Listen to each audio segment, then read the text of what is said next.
I'd like to introduce Maeliz Colon, who will be moderating tonight's discussion with our speaker.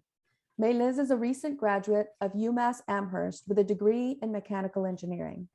Maeliz started her education and involvement with SWE at Springfield Technical Community College, where she was enrolled in the Engineering Science Transfer Program. She currently works at Sealed Air as a safety and quality coordinator. Maeliz? Thank you, Roberta. It is my pleasure to introduce Dr. Korie Grayson.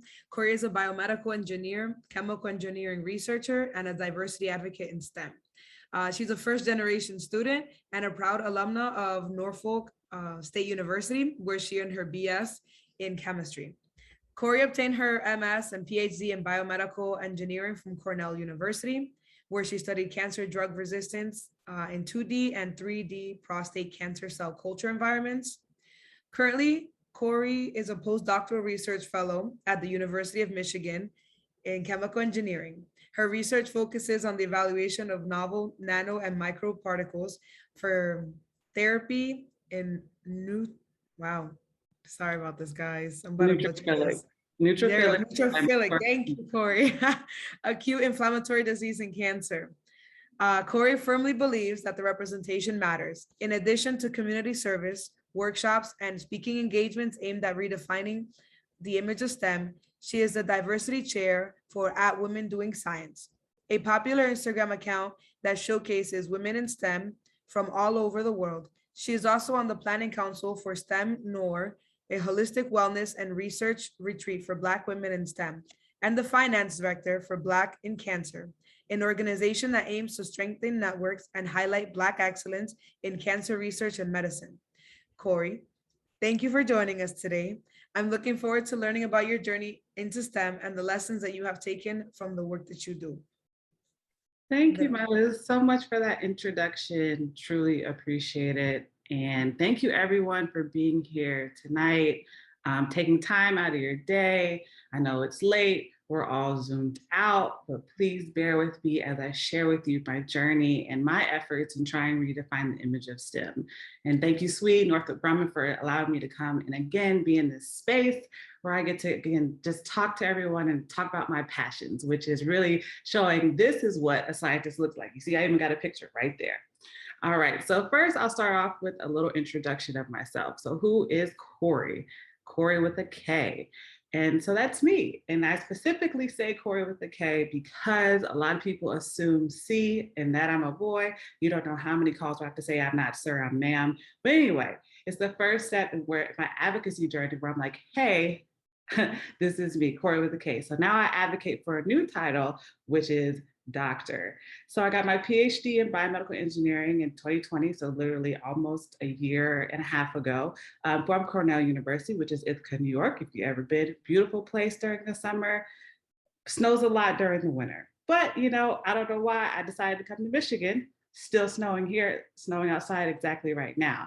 And I'm currently a postdoctoral fellow under Lola and Yolanda Fesso.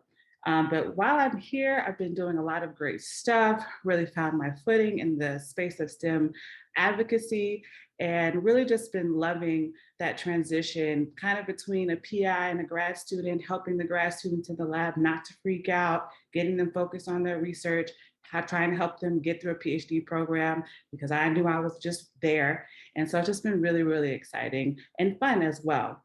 And so last but not least, I'd like to, mention one person in particular. It's really not a person, but Sheila. And so that's my hair. Right now she's tied back, but if you follow me on any social media, you will know who Sheila is. And I talk about her all the time. She even brings in a few deals herself. So she's a very important person in my life and a part of my journey as well. So I get asked all the time, where you're from. And I have to tell them everywhere but nowhere. My parents were in the military, both 20 plus years apiece. So we traveled a lot. And when I mean a lot, I traveled or moved every 2 to 3 years. And so that can be taxing a little, but that's just the Army lifestyle. But with that comes a lot of skills and, adaptability, not always being tied down to one place. So it really kind of goes to my profession where I'm constantly changing and not being just in one field, but seeing what else I can do just outside of my STEM degree as well. But with that, I know a lot of people were like, I was a scientist. I knew when I was 10 and I had a kid. I had no idea. I was like, what is a scientist? Scientists were not in my family.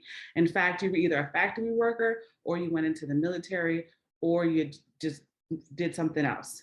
So school wasn't necessarily always an option, specifically for my parents and my grandparents. In fact, my grandma, she had graduated high school, got her high school degree and was valedictorian. My dad proudly totes that every time at Thanksgiving. But I was able to kind of see that hard work that my parents put in, and they wanted something for me and my siblings, which they hadn't done, which was go to college. And so that is me and my brother, my oldest brother. I'm currently the second oldest of five, but that we're the closest. And so that's kind of like my pusher, but also like my competition, because I know I'm the favorite, even though he says he is, but we know that I am. But no, he does great in his own right. He basically has like a PhD at the military, if that's what you want to call it, a ranger, captain. He does great things there, and also has a master's in business. So needless to say, when our parents told us to go to college, we took it seriously, and great results came out of that. So next, I want to kind of talk about my journey in STEM, and who has it been a journey? First off, high school. I actually went to high school, 2 different ones, but I actually graduated from Maury High School in Norfolk, Virginia. And there I was actually more interested in playing basketball, doing photography than anything else. But I took this AP Chem class. As you can see a picture of this shirt that we made, probably the nerdiest thing I own. But we were a proud squad. We made sure that we studied together, got everything done. And that sparked or piqued my interest in chemistry and in science in general. And it was great because I had a guidance counselor who really pushed me. Again, senior year, all I wanted to do was play basketball. I did not really want to take all these AP courses, but my counselor suggested otherwise. So I took 3 AP classes my senior year. She made me apply to 14 different schools, and I received almost $400,000 in scholarships to attend a university. And so that was really, good for me, for my mom. We didn't necessarily know how we were going to pay for college, but to know that working hard, getting my grades in, even taking classes that I could not stand, like AP literature, got me to where I could get a full ride into a university. So I had a dream school, but I ended up choosing the school down the street, and that was Norfolk State University, which is historically Black college university in Norfolk, Virginia. And so as you can see there, I graduated with honors summa cum laude, and that is with my brother from the previous picture. I graduated a week before him, so I rub that in his face every time I can and tell him I am the first one to graduate from the family, whatever. So we have, again, friendly little competition. That's just something he can't take away from me for sure. So I just like to let him know. But really supportive in that aspect. In here, I got a full ride scholarship in the Genema's program and majored in chemistry. That's where I met my first Black PhD holder. In fact, 2. One was the program director, and another one was my Chem professor, who would literally almost make us cry after tests, but she was a great mentor in my life. And so that yielded into 11 of us graduating with chemistry degrees as one class. And so that's kind of unheard of when you're in a place where you can see so many people that look like you, specifically Black students that are also interested in chemistry. These were my study partners, these were my tutors, these were my friends. 2 of my friends that are also in the picture, one's now got her doctorate in material science and engineering, and the other one is actually in med school trying to be a pediatrician. So many great things have come from this program, and programs like these where you actually are being surrounded, have the support people as to get you to that next step and have these opportunities brought to you. And so Dr. McLean, who's in the middle, that was our director and also the first Black PhD holder I met. So then after that, I was like, you know what? So you see the pre-med emphasis, right?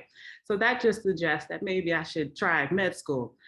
So I applied and I tried to do MD PhD programs. I didn't know at the time MD PhD programs were way more competitive than MD programs, so I did not get into any of them. And so what I had to do, I had to figure it out. So I worked retail, and that has nothing to do with the chemistry major, but that's all I could do because I had a background when I started at 16. I was working at Journeys, if you guys know the shoe store, and that's why I'm now very into shoes. And so I worked at Macy's as a sales associate, and I also worked at SunTrust as a bank teller. And like, again, this was when I moved to Atlanta. And so this was a very important part of my journey and how I kind of got to where I am today. So a little bit of a detour. And then so finally, I worked in industry. And so I got a job working for a biomedical device company called CryoLife in Kennesaw, Georgia. And so at CryoLife, they start off as more of a valve company trying to replace valves in babies who had heart diseases. And then they went into different biomedical devices. And so one of them that I worked on was the Hero graft. And so what that is that is a dialysis graft that is inserted into a patient's arm, has a venous component and arterial component. And what that does is kind of provides a different or more of an access for those who constantly undergo dialysis. And so either their veins will collapse or the fistula network that the doctors have made for them doesn't work anymore. So this was like a last resort. And so I was there manufacturing this every day. I put the components together. I was doing a lot of kind of assembling and mixing with different chemicals, do different coatings and a lot of silicone. So it was a fun part to see that manufacturing process. But I realized in order for me to actually continue and actually move up in the chain or get a better job, I either had to do one or two things, either be there for a very long time or go get a higher degree. So that became, let's go off to grad school. So I ended up applying and I got into Cornell. And so that was really shocking and fun. Of course, Ivy League, so everyone's super excited for me, my family. And there I was able to actually get some funding. So I got 2 fellowships. So I had 6 years of funding for my PhD, so I did not pay for it at all. But during my PhD, my advisor moved. And that was also another kind of jarring kind of thing, but I'm used to it, right? I'm a military brat, so I was ready to go. Ithaca, like I said, was very cold. Nashville, Tennessee, that's where Vanderbilt is, was not. So I was down to go. So I got my MS and my PhD in biomedical engineering from there. And then I also did a few other things, like I was the LSAM grad coordinator, if you're familiar with LSAM. The Lewis Stokes Alliance for Minority Participation, which specifically targets underrepresented minorities in STEM fields in order to get them to graduate school and beyond. And I lived in the dorm, worked in the dorm with undergrads, and just did a whole bunch of other things that we don't have time for here. But at Cornell, I was busy, not only just going through school, but also kind of establishing or trying to establish a path or a way for students who look like me to continue to thrive and do well in grad school. So again, this was also a hard time because I was a chemistry major and then I switched over to biomedical engineering. So I had to take engineering classes with undergrads as a grad student. No shame in that, but it just shows you how much I had to learn in order to get into the field of biomedical engineering and understanding the concepts of what those look like. And then after that, I defended, had a few posts posted online, had a few posts go viral, and even my advisor said something about that in my defense, which was very interesting. But he walked in my office one day and was like, "Hey, I have a friend who's looking for a postdoc with animal experience. You should go talk to her." And so that's when I came to University of Michigan and became a postdoc here. And so it's been great because although Mike, my previous advisor, was great and super supportive, I came because I found a woman, Lola, Black woman that looked like me, proud Nigerian woman. And I was like, I want to be mentored by her. I want to study underneath her. And that's why I came here. And so it's been pretty great, other than the weather and the snow, but you know, it is what it is. And recently I was also named like outstanding postdoctoral fellow here for the postdoc association we have here at school. So just trying to do my job in any way that I can, all the different efforts. I'm also the chair here for the Black Postdoc Association. And then there's so many other things that I do, but this is really where I'm at currently, and currently also trying to figure out what the next steps will be. So all in all, this looks very linear, but it is not. I had a lot of ups, a lot of downs, a lot of curveballs, some U-turns, and I really had to figure it out. And now this is where I landed. And it's really just me constantly listening to my mom, my family, what are my goals, what are things that I want to do. And it's led me down this path that has just been amazing in showing like a different type of representation in STEM. So last, I want to talk real quick is about some of the work that I did that Maeliz had previously talked about, which I'll go through real quickly.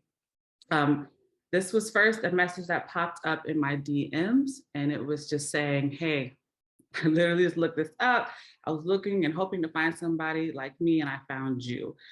So this person right now actually went to Cornell, got her master's in engineering after this message, after I mentored her a little bit on the application process, and is currently getting a PhD at one of her top universities.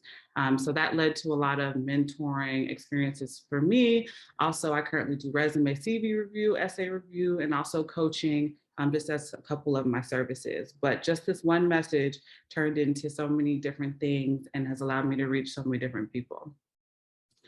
Next is Women Doing Science, which we mentioned earlier. I was featured on this page, and then Alex, who is the founder, reached out to me. She's like, I need help getting more women of color on the page. How can I do that? And I gave her some suggestions. She was like, hey, would you rather just join the team? And so I did. And we grew this page from about 15,000 to where it's at now, which is 95,000 followers. And we feature women literally from all over the world in all different types of STEM fields, some that I've never even heard of, and just showing and showcasing that women are in STEM. We can do it, we're doing well. And then there's also a point of contact for you. If you're interested in something, you can reach out to them. And it's just really been a great experience. We've even set up a travel fund, which we're currently raising money for. There's just so many things that are happening. And we're also creating a paper and submitting a paper soon about the stats and the progress that we've made with the page. STEM Noir, we just had our conference not too long ago, which was fun. We definitely had a lot of participants that showed up, about 500. We were able to talk to so many different women in STEM. Actually, guys, hold on one second. All right, sorry, apologies. Mom FaceTimes me, my mom FaceTimes. I gotta make sure she knows I'm good. All right, so we're coming back. All right, so STEM Noir was great. We had such a great community of Black women that were able to come together, especially all PhDs, 10 PhDs all together, come and put this conference on. And so we have different merch that we sell, but this was a result of the conference. As you see, all of us laughing, having a good time. I'm pretty sure somebody said something really funny right here, and we just happened to catch it. And so you can visit stemnoir.com to learn more. I also do my own self-advocacy workshop, teamed up with Joy, and we were able to put something great together to show people how we've been able to navigate our PhDs and use our voices to do so. And so that was a 2-day virtual workshop that we were able to give them tools to understand their self-worth and importance, and then how they can navigate conflict. So that was a great workshop that I plan to have in the future. Again, Black and Cancer, this spawned in response to the George Floyd event that happened about a year and a half, 2 years ago. And what it is was just a spawn off of the Black Birders Week, and then Black Neuro, and then Black and Cancer. And then now we have over 75 of Black in groups. This one just spoke specifically to me because I'm cancer research specific. And Henry, Siggs, great co-founders, and we're currently turning this into a 501(c)(3). We even have our own postdoc award, which is great as well. And then last is the STEM Success Summit, which we just had. And so this was November 17th through the 20th. And so that literally just happened, but we had some great speakers and great people. First year, I'm not in that picture, but I saw the work that they did, and I was like, I'm gonna be there second year. And so second year, I became part of the team, as part of the speaker and program coordinator. We've had some great speakers like Tatiana Lee from Fresh Prince of Bel-Air, Idra Sandu, who put together or helped make the Marathon store with, if you're familiar with Nipsey Hussle, like kind of like 3D virtual environment. And also he did Beyonce's website for Ivy Park and made that also virtual as well. And then recently we had my mentor, Dr. Kizzy Corbett, speak, as well as Jewel Burke Solomon, who's the head of Google startups, and even Chris Gardner, if you remember Pursuit of Happiness, he was there too. He had a great conversation as well. And you can go to stemsuccesssummit.com to also learn more. So all in all, this is the work that I've done kind of at the end of my PhD during my postdoc. And it's just my way of just showing different types of ways that we can like kind of push a different image out there, provide different resources for specifically underrepresented students in STEM, and let you know that you're not alone. And so if I've done it, and I tell people all the time, if I've done it, you can definitely do it. And so this is just my way of showing you that you can and you have the support. But that's my presentation. And then I will go ahead and Maeliz to our Q&A. Awesome, awesome. I did want to remind everyone that, you can post questions in the chat and I'll ask them as I see them. So there are some predetermined questions. You did mention it, but sorry. The first question here is you being a first generation college student. 2 questions. What was that like for you? And then what advice would you give for students who are also the first in their families to attend college? Yeah, so as a first generation student, and even still now, it is an interesting process because your family really doesn't always understand what you're doing. So for the longest time, my aunt's like, when are you gonna get a real job? And I'm like, this is a real job. It's just not the traditional job that you think of. Even now, I come home and my mom's like, how was school? And I'm like, I'm a postdoc. I work at a university, remember? So it's like that constant kind of, reminding your family, like this is a job, this is something that I'm interested in. It's just a non-traditional path of what you normally don't think it is. And so, but it's been great navigating that and like being an example for my younger sisters. And so my youngest sister, well, the second youngest sister, Kaya, is getting her bachelor's. She's a junior now and she's stressed out. I told her college was going to be hard, getting her degree in biochemistry and molecular biology. So she comes to me and asks me questions and how to do homework. And I'm more than willing to like help her. I didn't always get that. I had to do homework myself. I got to calculus. Matter of fact, I got to algebra. My parents weren't helping me. My brother wasn't helping me. So a lot of that I had to navigate on my own, but finding the students around me that had similar backgrounds. So going to Norfolk State, you're around a lot of students who are first generation, either just students in general or even first generation immigrants. Like we literally, low income, high income, it's the whole spectrum. And so we all kind of gravitate towards each other and kind of created this group in this community where we literally had to support each other. So not only did we have to go to tutoring, that was a requirement for our scholarship program, we also had to tutor each other. If you had above a certain grade point average, we were doing a whole bunch of different things academic related. And then I had great sponsors that were like, okay, you need to do a research internship, Korie. Here are some to apply to, or I have a connection, here are some. So my thing for first generation students is you got to find that support network that gets it and that will help you get through it. Even when I got to grad school, I worked and was really close with people in the diversity programs and engineering department at Cornell.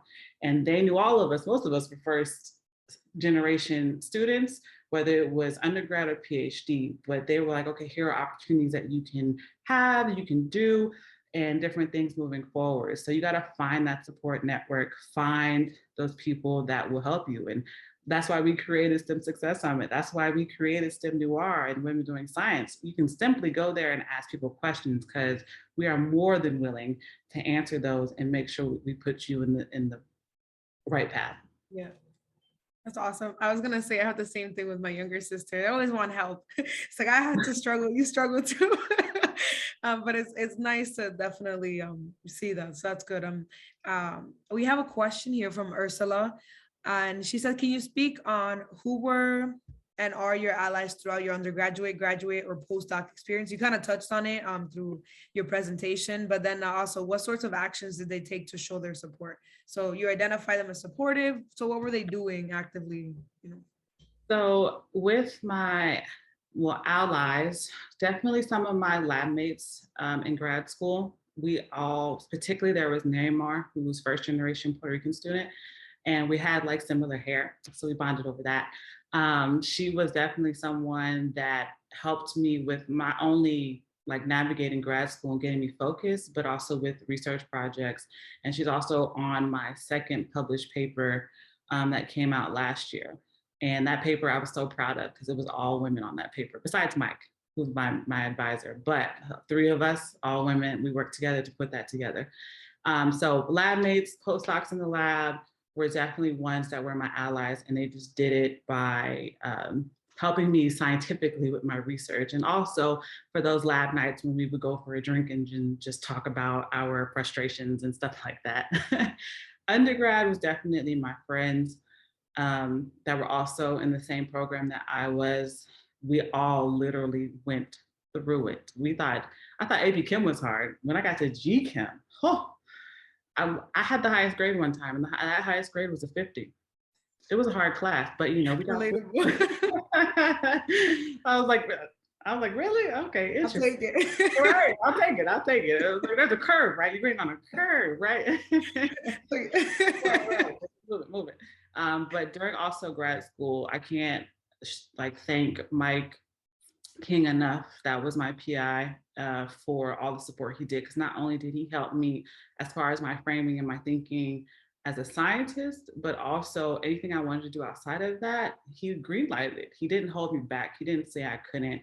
He was like, oh, you want to do that? Cool. Oh, you want to go, to this institute for, the week? Great. As long as, you get your work done. But he was always supportive of anything that I wanted to do, and just really kind of, I guess, lifted me up when I didn't realize, in weird ways, right? Like when they talk down you, or I'm not talk down, but when they scold you or tell you to get your stuff done. But he was always supportive of my extracurricular activities outside of the lab. Currently in my postdoc experience, it's actually a lot of the grad students. I actually consider some of them like not only colleagues, but friends, because I relate to them so much in their experience. And I have to talk to them. I'm on 2 projects with two different grad students, and I also have an undergrad. And so with them, we form a team to try to get a project done. So they're like really kind of my support, because we all have our moments when it comes to the projects we're working on.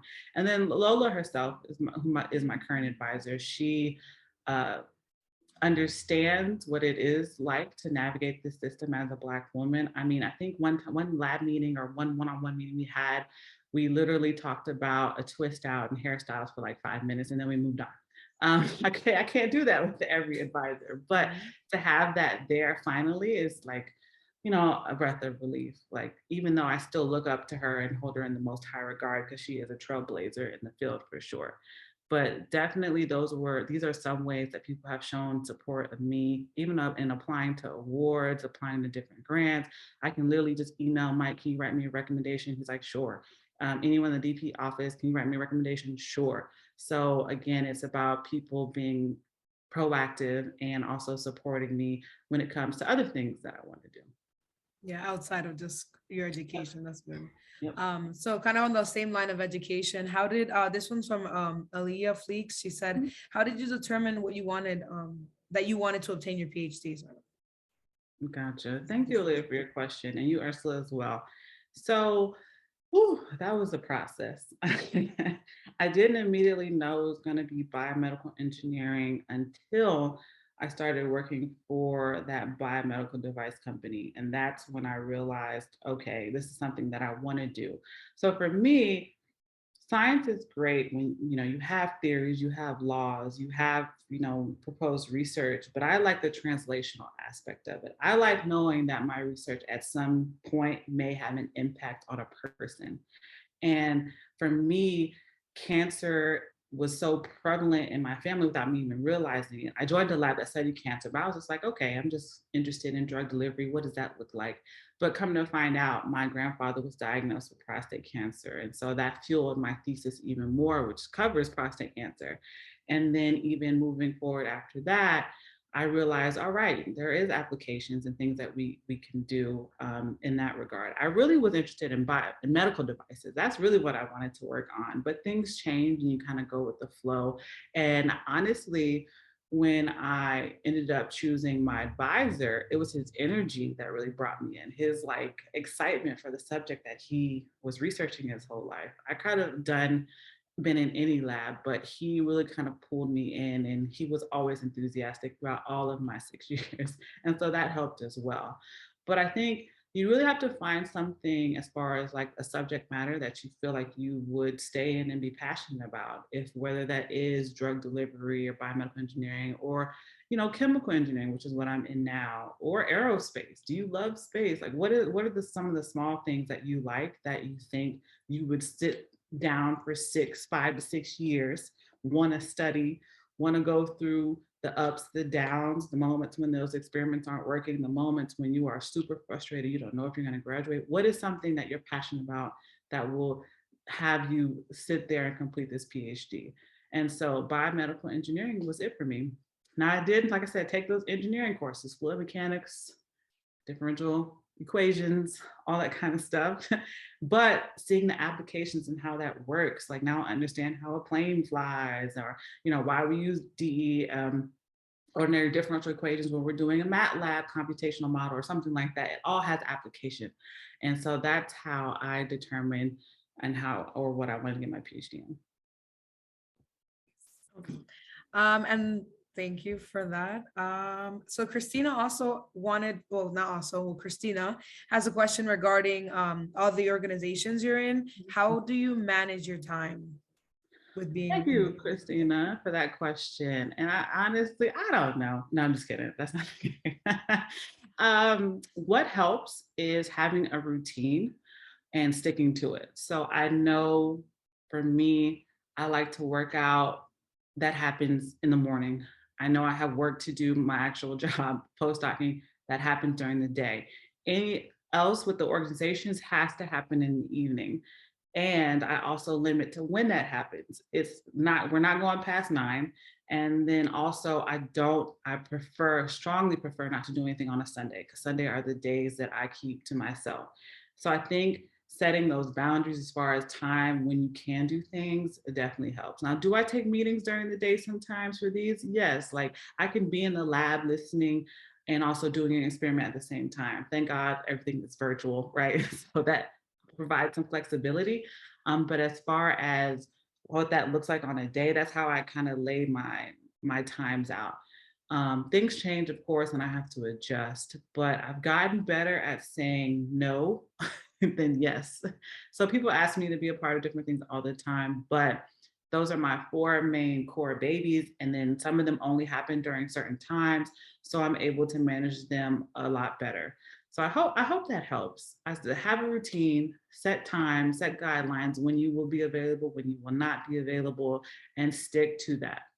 And then I'm also the type of person, if I have multiple things going on, it makes me way more productive versus nothing at all. So that also works for me too. Yeah. I think the thing that stood out the most was those boundaries, those clear-cut boundaries, like no Sundays. Like, yes, this is important, but I gotta put myself first, because enough giving up those Sundays is gonna catch up. So it's a good one. So Allison had a question regarding how students can stand out during the application process to undergraduate and/or graduate school. Like, how can they make themselves unique on the application or anything like that? Any advice? So a lot of that comes through storytelling and being able to tell a great story about your experiences. So a lot of times when I read essays, I usually tell people, start with an initial experience that kind of got you excited about going to college, going to grad school, going into the field, and go from there. So saying I wanted to be a scientist all my life, don't ever start an essay like that, okay? Start off with a moment or a quote, something specific that you can draw upon. But specifically, I like talking about individual experiences because that's what makes you stand out. You know, what did you do to get to this point? Did you volunteer? Do you have a parent or that has maybe, you know, an illness where you watched and stood by the doctor and looked at everything? Or for me, I think one of my essays started off when I was volunteering for a special needs group. And there was someone that I bonded with who had this prosthetic. And the prosthetic, I had to help him adjust it. And then that's how I got into biomedical engineering. You see how that kind of went and flowed? That's a little different than somebody else's. And so you really have to think about those stories that really set you apart, that are different. And they are different because they're literally your own experience. So that's how you can stand out. And then highlighting everything you've done within and without outside of college or outside of school. So it doesn't always have to be school related. Saying you have a part-time job working at, even McDonald's, I mean, that shows that you have some leadership skills, some organization, some teamwork skills. Like those are things you want to highlight without always necessarily like saying it. And so it's thinking about those things that make you unique for whatever you're applying for. And so it's literally a process I go through with people when I'm looking through their essays. So if you guys need help, please reach out. I'm more than willing to lead you in the right direction. I would say I'm a pretty decent essay writer at this point. I don't want to stress GPA because you don't have to have a 4.0 to get into college or to do well in college. But if your GPA is low, justify that. Explain why. Sometimes people have medical reasons. Sometimes you just didn't get, just wasn't a good semester. And colleges understand that. Admission committees understand that. So you have to talk about that in your essay. Don't be overshare too much. or be too dramatic, but you want to show that you have the tools to actually complete the program. And so those are things that you have to highlight throughout your essay and your application. And then we could literally go through resumes, and that's a whole nother conversation. But I mean, there's so many different things you have to have in there, but make sure your resume is updated, it's top notch. You don't have to put your address on there anymore. No one's going to come smell you anything. You want to put your experiences in chronological order, starting with the recent. When you do your bullet points, you want to do, you want to quantify your experiences. So it's not like I did this, I was the #1 performing person in this task. You want to make sure that they see within those bullet points what makes you so special at the job that you did. You want to qualify. I tutored kids in math. Say you tutor 30 to 45 students, once a week, like that's the number you want to put on it, because then they show that, okay, she can do this and she can multitask and she can also help other people learn. So those are just some of the tidbits. Again, we could be here all day, but those are some of the ways to stand out in your application. Oh, awesome. I was going to say, is that AP literature got you into essays? Huh? It really did. Some class that I was like, oh, this can't be that time. And I'm like, oh, I see why now. I get it. I write them in my sleep, 15 minutes, no problem. Exactly. Okay, so one of the other questions that came up, we have a couple, and I'm hoping to the best of your ability, what was your worst, this was from Jean Marie, what was your worst downturn in school and how did you navigate through it? That's a good question. Let me see, downturn. Maybe what was the one that came up when I asked the question? And maybe that would be, doesn't have to be the worst, but grad school. So I'm stick. So grad school is a whole different experience because it's such a self-discovery journey and you're so reliant on yourself because it's your individualized product, right? I had a time during my 4th year where I just did not feel like working. I had no idea where my project was going. I wasn't in lab putting the hours like I should have been, but I also didn't know what to do. So literally in the middle of the day, I would go on a hike, and I shouldn't be doing that. But I would do that because I was avoiding work and I didn't really understand what I wanted to do. I was so lost. And that was when my lab mates picked me up and put me together. They were like, Korie, you got to get your stuff together. You got to graduate. So something just clicked. And I was like, you know what? I got to get out of here. How am I going to do that? And so I went into my advisor's office. I said, look, we got this project, but it's not doing anything. It's not making sense. How can we make this better? How can I make this greater? And he made some suggestions I did not use, but it put me in the direction of my first paper. And then it put me in the direction of my second paper. And then, so it led to me, finally getting my stuff together. So I used that downturn. I sat in it and I realized, okay, this is how I'm feeling. How can I rise above or get above it? So pulling on my support system, going to my sponsors and figuring out how to go on. But it was a low point. Like it was, I didn't say I wouldn't complete the program, but I was really wondering how I was going to finish it. I didn't think the project was a good idea moving forward. In fact, one of the grad students was like, that's not a good idea. You shouldn't do that. So then I'm in this this weird moment in this world where I'm like, is everything I've done like a failure, or is it not making sense? But again, talking to my mother, talking to all these different people really brought me out of that. And even before that, so this isn't necessarily school, this is after school. When I was in Atlanta and I was working retail, that probably was the lowest I've ever felt, because I did all this work. I'm this student, I got this degree, and I'm not even in the field that I'm supposed to be in. Like, did I let my parents down? Like, what am I doing? This is not what I'm supposed to be doing. But it's something that I had to go through and learn in order to get to that next step. So still applying to jobs, doing different things. So that's why I've gotten so good at resumes and essays, right? All that stuff comes back. And also sales and understanding what that looks like, and also learning not to judge people by, book by its cover. People walk in and out of banks all the time, but I'm behind the teller sheet and I'm seeing the bank accounts and the numbers. So the people that you think have money don't. And the people that you think do have money, I mean, you just never know. And so those were just like life experiences that I needed, although I felt the lowest in my life at that point in time. But I pushed through. I tell you, all to my mom. That's why, like, when she calls, I make sure I got an answer. I wouldn't be here without her, for sure. So this kind of what you were kind of heading towards, Monica asked this question of what was the best piece of advice you received that helped you decide to stay in academia instead of working in the industry? So you're kind of saying, you're not even doing work related. So why did you decide? I know you kind of touched on it, but I guess, So actually this gem is to that GChem professor. And this is something that she said, I think after all of us failed a test, but it has resonated with me since the beginning of time. She was giving us a lecture, basically scolding us because we did so bad. And she was just talking about confidence and how we needed to work on it. But she said this, she was like, you know what? Even when I'm wrong, I'm right.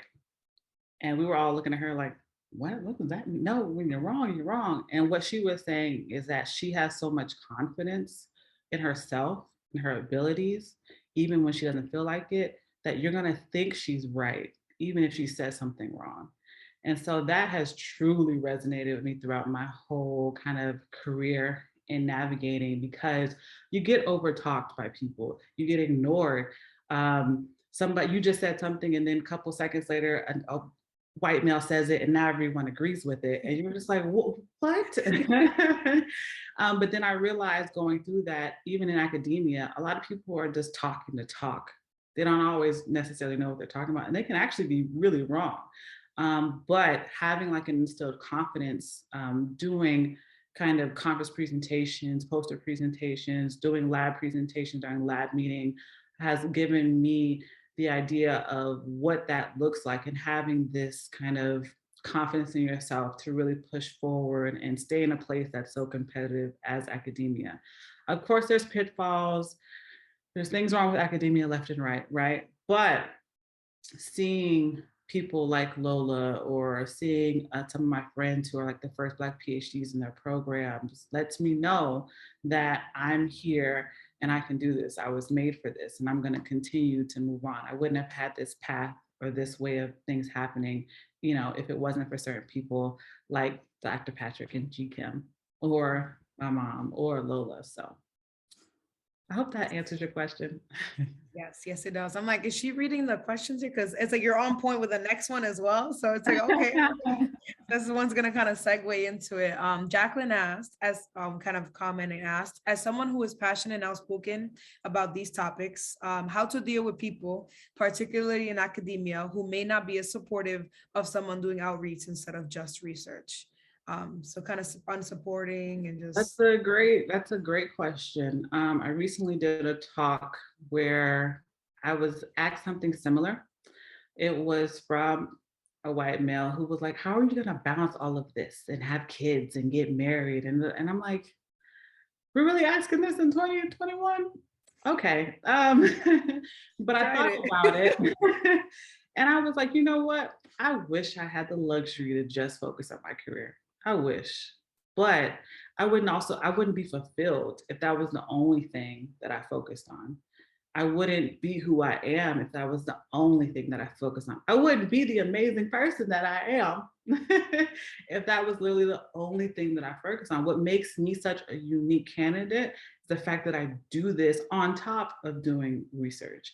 And I have, great examples of different professors, female professors specifically, that, kind of do it all, have kids, have startups, also do research in academia.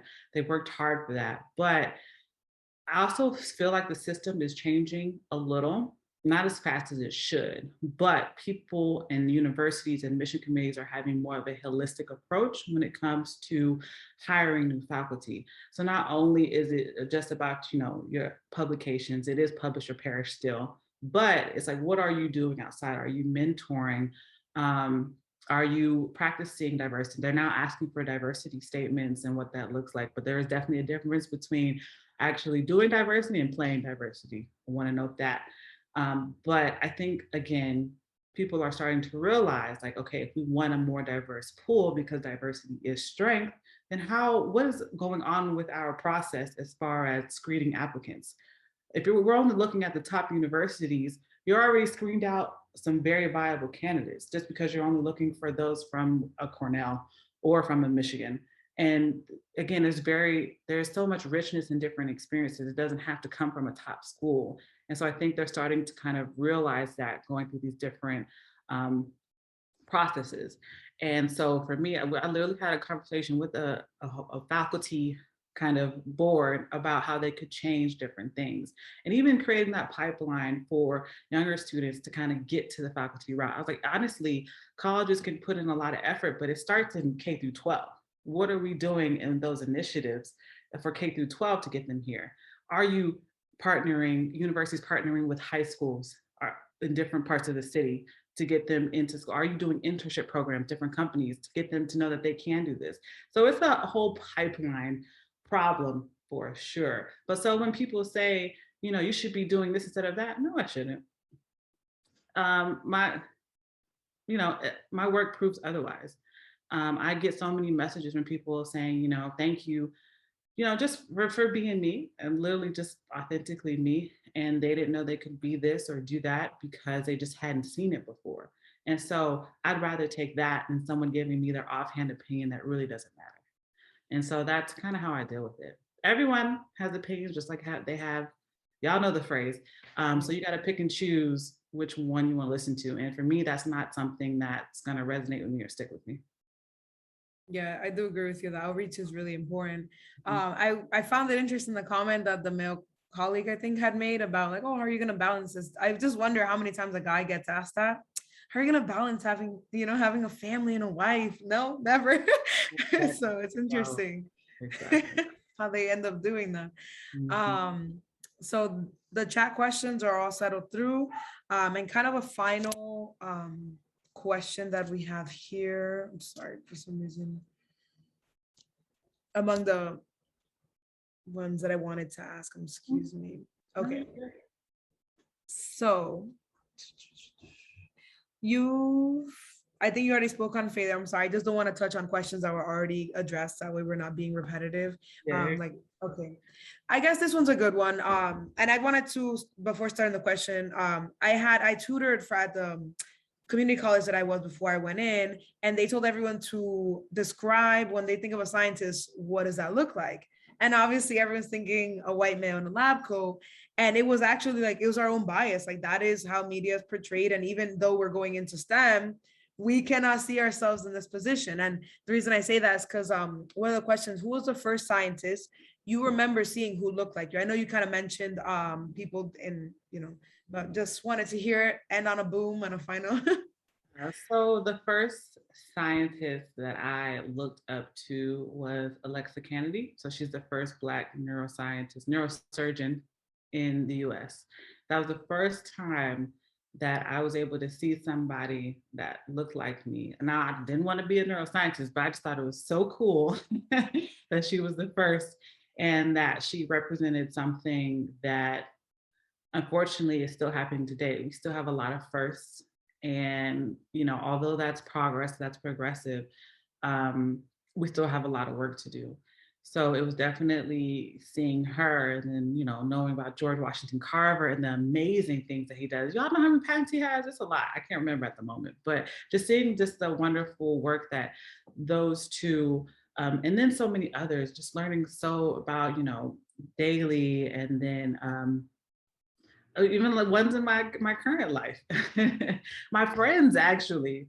There's so many, I have a lot of friends who have doctorates who are some of the first in their programs as well. And so just being able to see these images, and I think it's up to companies as well as institutions to highlight the work of these firsts. Not only in textbooks are we just talking about, Newton or whoever. Let's talk about some more, prevalent women who are currently in STEM. I literally have a whole book over there that has a whole bunch of them in it. So let's talk a little bit more about, who else is out there, because it's not just them. And so, but that was the first scientist that I saw that I was like, okay, I think I can do this. I did want to thank you for this enjoyable evening. I learned a lot from you, and I was really glad everyone asked the questions that they did. It was nice, very insightful, to be honest. But I think we wanted to shift over, if that was okay. Roberta, I'm not sure if that's all right, but Well, I just want to say before we shift over, thank you, Maeliz, so much for this conversation. I truly appreciate it. Roberta and Abby for reaching out and having me. I know it took a little long with the beginning of the presentation, but even the participants, I really do appreciate you all for coming and taking time out of your day.